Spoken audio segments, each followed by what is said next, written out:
The word was really what, according to your opinion, needs to be done to have effectful deterrence and defense? Well, I think for countries like the Baltic states, it's important not only words but also deeds. And if we are looking, for instance, for the beginning of this war against Ukraine, invasion, then if we would react correctly in 2008, when Georgia was invaded, there would not be Crimea of 2014. If we would act correctly in 2014, there would not be 2022. So will we act now correctly in order to avoid the next war? That's a big question. And that basically means that we need a prepositioning of larger armed forces in such countries as the Baltic states. There must be weapons. There must be economic might of the West put behind Ukraine, because Ukraine must win. It's very simple. And Russia must lose. There's no other way out of this.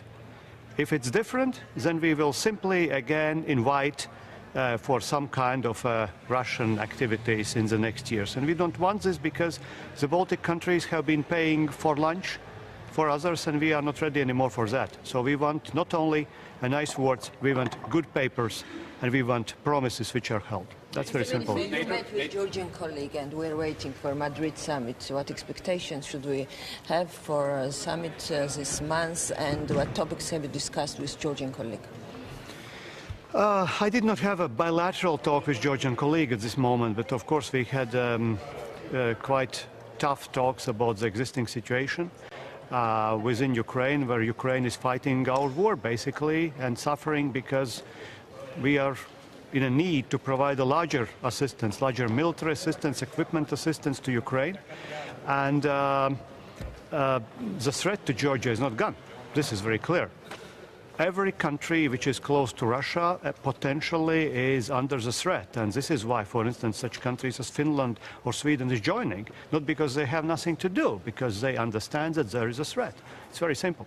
Can you be more precise in terms of numbers? What is needed actually in the eastern flank? I mean, right now we're talking about proposals that's like several thousands, but do we need? No, you know, it's not so simple to answer this question, because people usually in media or in traditional societies, they simply want, you know, do you want 3,000 or 10,000? We want a different type of planning. We want prepositioning of ammunition. We want that finally Western industry is ready to produce what is needed also for the defense of European continent. Because look, how we will act now, from that we will defend the future of European stability and security. And these are not just the words.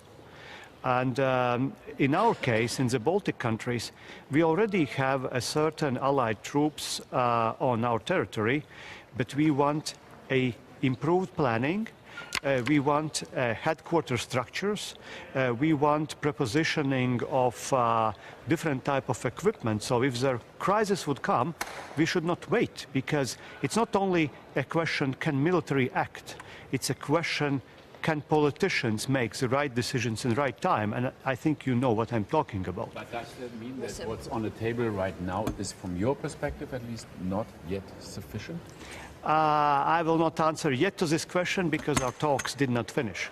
Mr. Minister, you just talked about a Georgian war in 2008 and said that it was a mistake not to react correctly. Do you think that now it's the right time to invite Georgia or grant membership action plan? About the not correct answers, you see, in certain parts of the Western society, there is sometimes this idea and thought that, look, if we would do something, it might escalate or provoke Russia to do whatever. And I think actually that we were really provoking Russia, if you understand what I mean, by not doing things.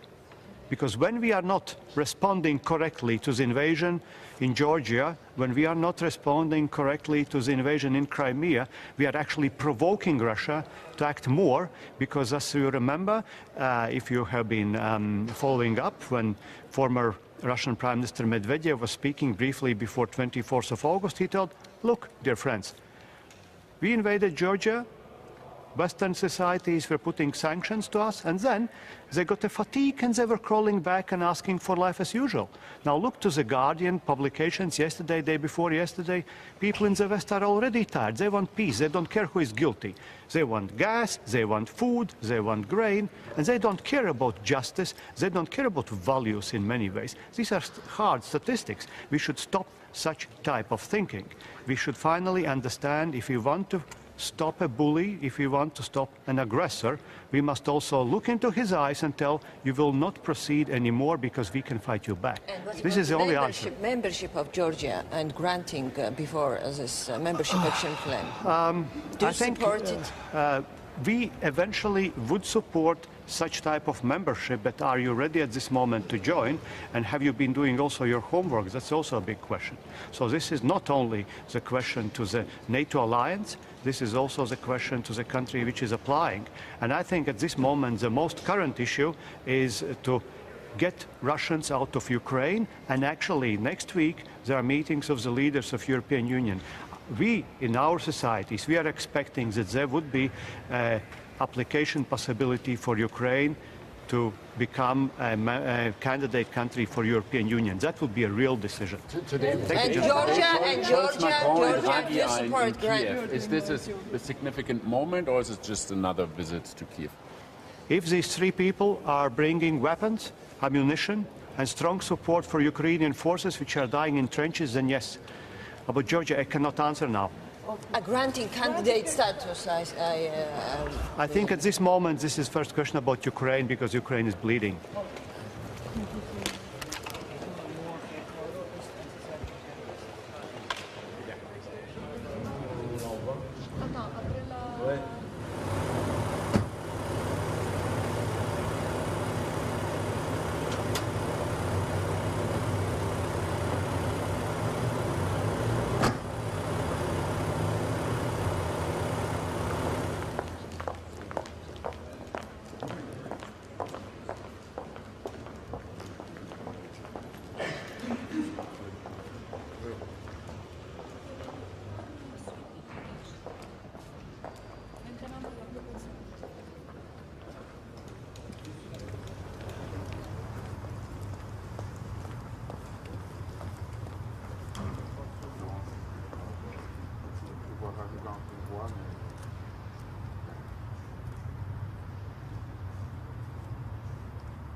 Ok,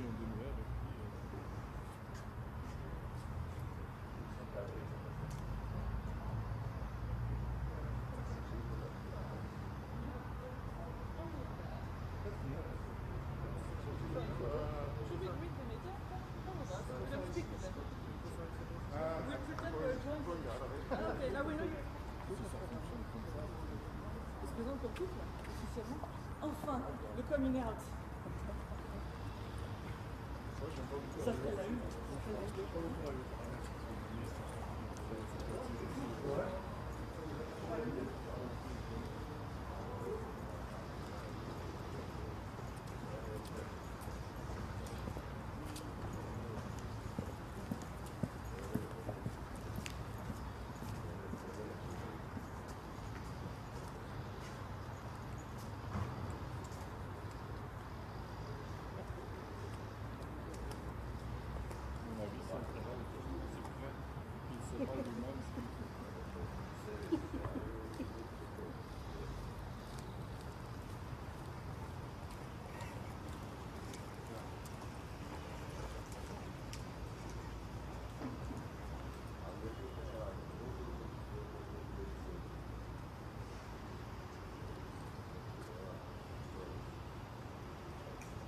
Extérieur, c'est